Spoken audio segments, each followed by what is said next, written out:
जिस जन्नत का परहेजगारों से वादा किया गया है उसकी शान ये है कि उसके नीचे नहरें बह रही हैं, उसके फल हमेशा बाकी रहने वाले हैं और उसके साए भी।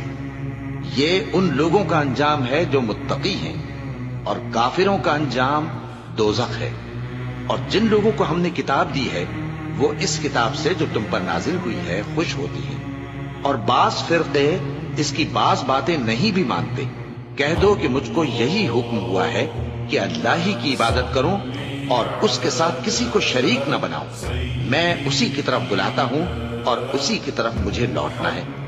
और इसी तरह हमने इस कुरान को अरबी जबान का फरमान बनाकर नाजिल किया है।